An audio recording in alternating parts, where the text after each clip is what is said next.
Welcome along. Today I'm going to be doing the rounds with Chris Eubank Jr. Chris, how are you doing? Good to see you. I'm doing very well in sunny Florida, having a good time, training hard, and yeah, I'm doing very well. How are you? I'm good. You know what? I've established a bit of a routine now, so lockdown for me is not too bad. How's it been for you? How's the training going? Training every day, 5, 6 days a week, with Roy Jones Jr. out here in Pensacola, Florida, and it's been a hell of an experience. I don't think I would have been out here if it wasn't for this whole coronavirus situation. So it's kind of I've used it to my advantage in the sense that I've chosen to come out here into the wilderness, and be on a farm every day, away from everybody, and just focus on my craft. Yeah, so it's been a great experience so far. I mean, you've got isolation down to a T, haven't you? This is going to be surely a welcome break for you then. We're going to be doing 6 3-minute rounds. The aim of the game is you just answer as many questions as you can in those 3 minutes. Are you ready?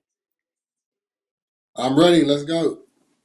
Good, good. Right, the first round, let's go. This is all about life before boxing. What were you like as a child, Chris?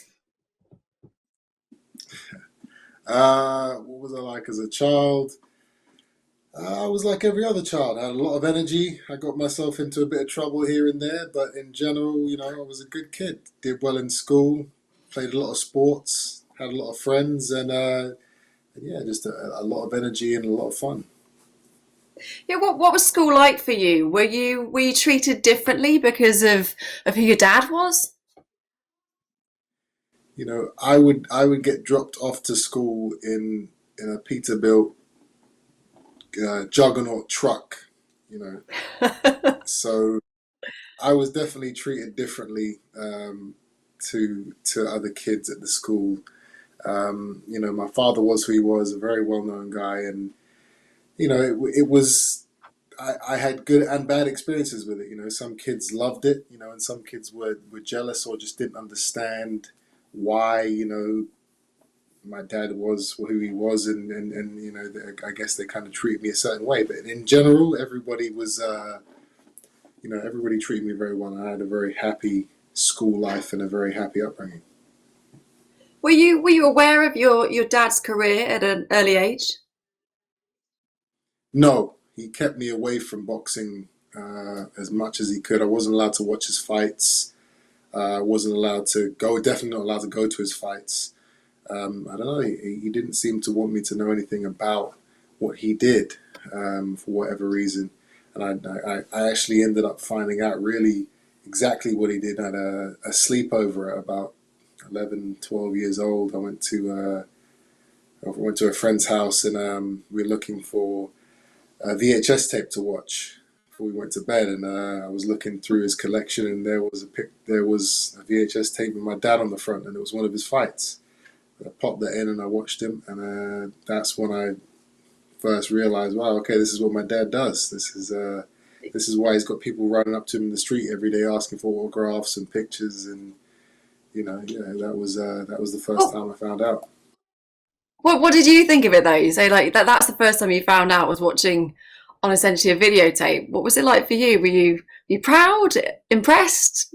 What was it like? Absolutely, yeah. I mean, I'm not going to say I thought my dad was a normal guy because nothing he did was normal. He walked around with a cane and a monocle and a suit. And he was a very extravagant guy, and he still is. But I didn't know that he fought for a living. I didn't know that's what he did. Um, so yeah, it was. I was very excited. I was very intrigued, and I guess that is what set me on my path to want to test the sport, get involved in boxing, and see if I could do the same. Yeah, we've run out of time on this round, but I just want to ask you one more on that note, really. Was it always going to be boxing for you, or did you want to be something else when you grew up? I mean, as soon as the first time I found out about what boxing was, uh, that was it. Once I actually started investigating and looking into the sport and seeing what it was, um, all the other sports I played, and I played everything: cricket, rugby, football, swimming, athletics. I played it all every week. I dropped everything. I just wasn't interested anymore. All I wanted to do was get into this boxing game and and do what he did. You know. Well, that brings us on nicely to round two, which is all about your career in boxing. So let's get on to that. How would you describe your career to date so far? Uh, Very successful. I've done a lot in the game. 31 fights, 29 wins. Made a name for myself. And I'm still going strong at 30 years old. I'm at my prime. I'm in a great position now to be going ahead and fighting guys at the top middleweights, the top world champions in the middleweight division. Um, I'm as strong as ever. I have an amazing new coach in Roy Jones Jr. So everything happens for a reason, and I'm very happy with how my career has turned out so far. As you said, you are training with Roy Jones Jr. You have been known to train yourself. Is the plan, though, to settle and stay with Roy, do you think? That's what it's looking like. I'm learning so much out here. Uh, every week, there's moments where I'm like, wow, why didn't I think of that, or why haven't I been focusing more on that? Very simple, small things that you just kind of forget as a fighter. You forget to kind of work on the basics, or hone certain things. And he's the type of guy that will be on you and force you to perfect your craft. And I think that's something that I kind of got away from um, towards the last few years of my career. So having Roy around now, I definitely think is a major positive, and something that we're going to be definitely doing a lot. I think we're going to be having a lot of Roy a lot.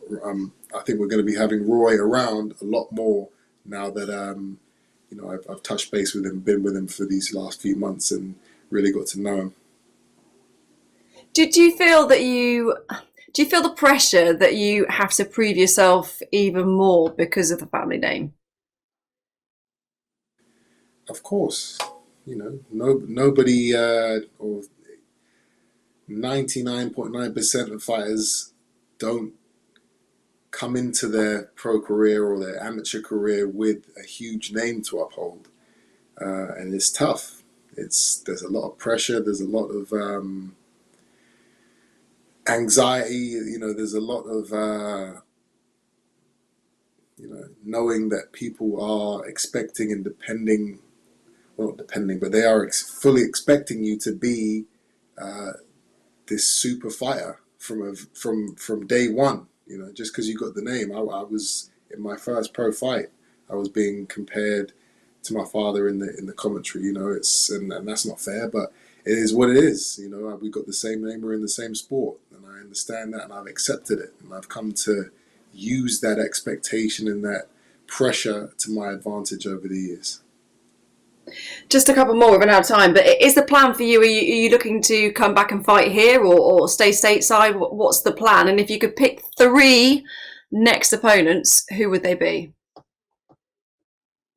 Well, I'm with Showtime and PBC at the moment, so it's most likely that I'll be fighting out here in the States. And uh, the top three fighters, well, I know the top two, and that is Gennady Golovkin and Canelo Alvarez. They are, two of the biggest names in boxing, if not the biggest, and they both have middleweight titles. So those are the guys I want. Those are the fights that I need at this stage in my career. I don't want to be taking any backward steps now. It's full steam ahead. You've had a bit of a sort of ongoing beef with Billy Joe Saunders, and also in the past beef with James DeGale. Who would you say your biggest grudge is with? Well, me and James are done now. I mean, that probably was, uh, yeah, that was my biggest grudge match.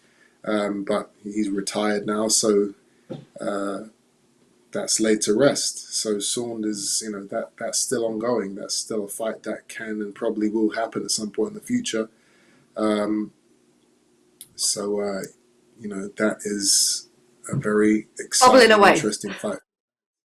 I think the phrase is it's still bubbling away, isn't it? Oh, 100%. There's no. Everybody knows we don't get along. We don't like each other, and we Yeah. want to. Well, I want to get the fight on. I don't know about him, but the only issue now is that I'm at middleweight. He's a super middleweight. So, but if something can, be made, if we can make the fight, then I'm all for it, of course. Right, let's move on to round three then. This is, of course, life after boxing. What's your end goal? Do you have an end goal? I mean, I've thought about it, but not in any real depth. I mean, the goal is to make as much money as you can and invest it. Don't throw it away like so many athletes and entertainers do. Invest and be smart with the money that you make, and so that it can last for the rest of your life, and it can last for the rest of your kids' lives, and if you do really well, your kids' lives. That's the goal. But Do you think you'd stay in boxing, or would you move into something completely different? well, there's only two things I could do, and that's be a trainer or be a commentator. Um, I could definitely commentate on fights. Being a full-time trainer, I'm not so sure about. That takes a very specific mindset that I don't know if I have. But who knows? After I retire, maybe that will be something I could transition into. But what's most likely is that I will, I will step into the business world. That's being a trainer. That may be all fun and stuff, but that doesn't really pay bills like it does. If you have a solid business, or a real investment plan with the money you've made, and that's what you work for. You work to do well for yourself and your family. So that's what I'm going to be looking to do. I know hindsight's a wonderful thing, but looking back at your career, would you have done anything differently so far? Um, well, I keep saying it to myself. I wish I'd met Roy when I was 20 instead of 30. Um, you know, Predominantly training myself for so long. It worked. It did work. I had great success. But if I'd had someone there training me day in, day out, um, from an early age, that would have been, it could have been a whole different story. But the thing is, I've still got so much left, and I believe everything really does happen for a reason. So I'm not going to say, looking back, I wish that things were different, or things were, I could have changed some things, because, who knows? Maybe I wouldn't be where I'm at if that was the case. So again, I'm happy how things have turned out, and I'm just looking forward to the future.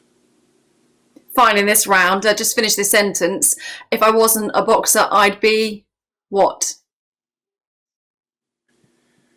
An entrepreneur. Doing?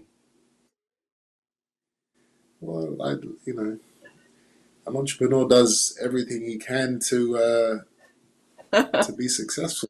I can't say what I would specialize in, because I haven't really thought about that. But I would definitely be the type of guy that would be involved in things that would, be successful, and be able to, last a long amount of time. That's what you want. You want to be able to have your fingers in many different pies, and many different places, and be successful at it.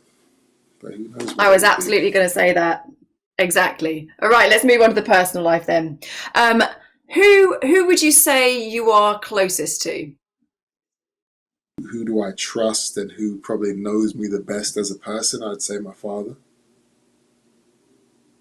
Who do you speak to straight after a fight, out of interest? Who's the first person you call? Um, I don't call anybody. People call me. You know. It's I'm not. That's just how it is. I'm dealing with everything. I'm not thinking, oh, I need to call somebody. Obviously, I speak to my mother, speak to my father, speak to my teammates, my friends.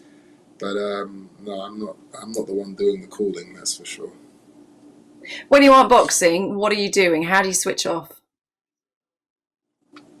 Um, I travel, I hang out with friends, video games, read, play poker, eat a lot of good food, and enjoy life.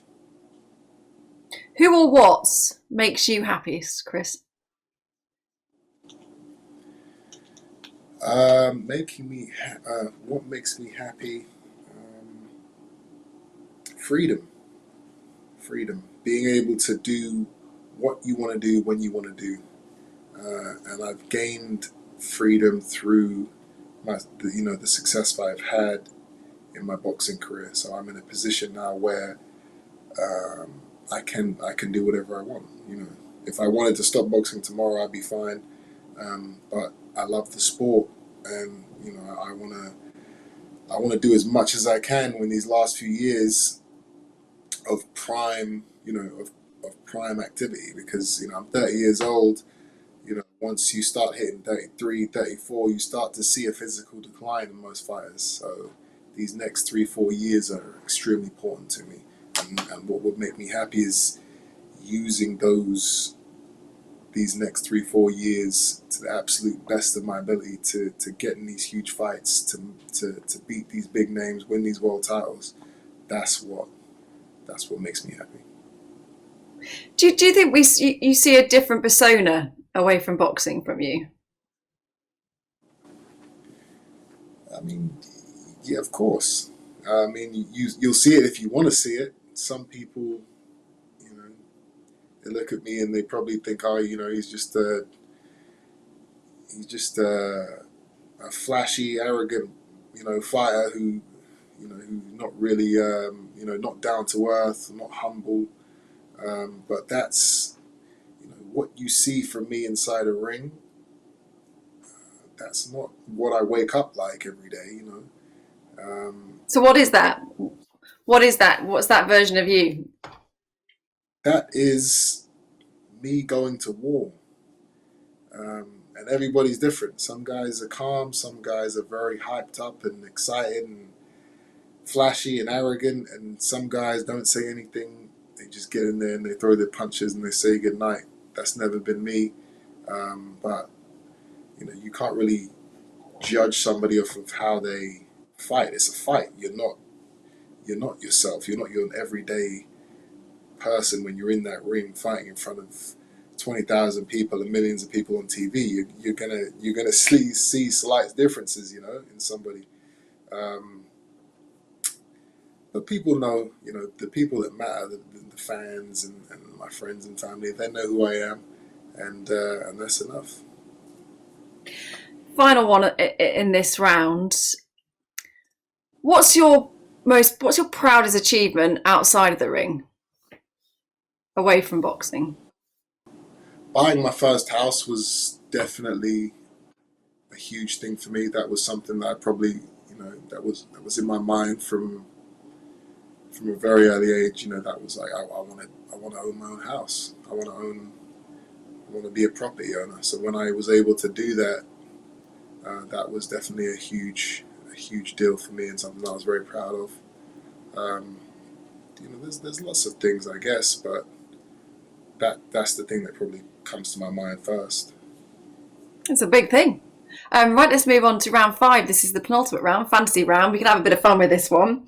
Um, if you could fight anyone in the world, who would it be?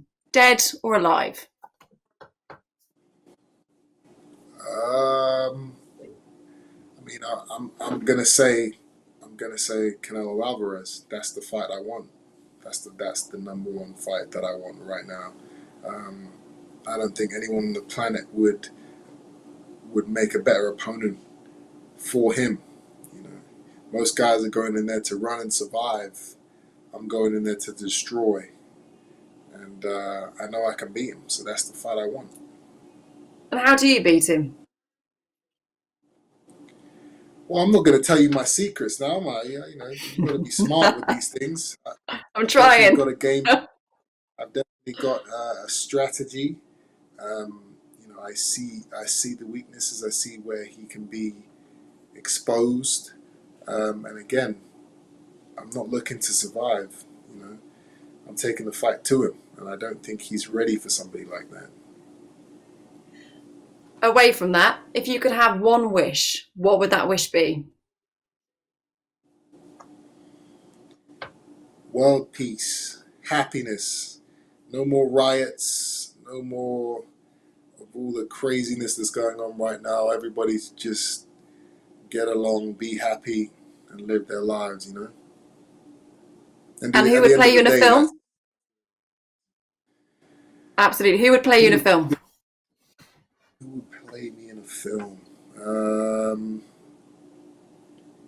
Come on, you must have thought about it. well, I mean, look, Will Smith is the Will Smith is Cool. the man. He is the guy everybody loves. So if he was able to play me in a film, oh my God, you know, that's what every uh, man of color would want is Will Smith playing them in a film. If you could have one superpower for 24 hours, I've absolutely loved this question so far doing these. One superpower, 24 hours, what superpower would you pick? I guess teleportation. So I Oh, could think of and snap my fingers and I'm there, anywhere in the world, anywhere. If I want to be on the moon, that would be an awesome superpower to have. that's a new one. We haven't had teleportation yet. Final round, your boxing essentials. Let's go. This is all about being in lockdown. If you had one item that you could have in lockdown, what item would you pick? The biggest container of water possible. Okay, you've gone for the biggest container of water. And to go with that water, what meal would you choose? Um, a big fat greasy Chinese Good choice. because that's Dream, fast. and you'd need the water to wash it down with, which you've got plenty of. Who would be your dream boxing hero to spend lockdown with? Muhammad Ali. And what would you ask him? Oh man, I mean, you'd ask him a million questions. There's not one particular thing. You'd ask him about his fights. You'd ask him about his mindset while he was doing the things he did. For his people and his community in the world. And yeah, I mean, there's not one specific thing I'd ask him. I'd be picking his brains for the entire time. So you've got Muhammad Ali, you've got your gallons of water, and you've got your dirty Chinese. Um, if you could watch one fight on repeat, what would your fight of choice be? The Mickey Ward and Toro Gatti fights. Those were amazing to watch. So I'd say one of those. And who would be, Alfred, this is an interesting one. Who would be the worst person you'd have to isolate with? Who would be your isolation nightmare? I mean, are you talking about in the boxing world, or are you talking about just Anyone. anybody? I mean, is there a list? I mean, there's some pretty terrible people out there. I mean, that's a good question. Who would I least, like to be isolated with?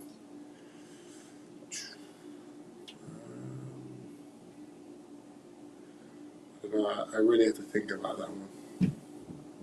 Should we just say there's a few? There's a few. Just to finish off with, Chris, what's the best thing you think you'll take down from this whole experience of being in lockdown? You don't need to be able to go out to clubs and be with all your mates every day and go to events to enjoy life. I mean, that's what I've found out anyway. Me personally, it's probably probably everybody hasn't had the same experience, but for me, I found out a lot about myself. I've spent a lot more time on, less or more productive things, reading, researching, working on my craft, um, just things which I probably didn't do as much of when I was able to just go and do whatever I wanted. So yeah, I mean, and I hope everybody's doing the same, just using this time that we have to do things that you never thought you would do before, but now you have the time to just make the most of it. Definitely. I think a lot of people will agree with you there. Chris, thank you so much for doing the rounds with us today. It's been an absolute pleasure. Thank you for having me.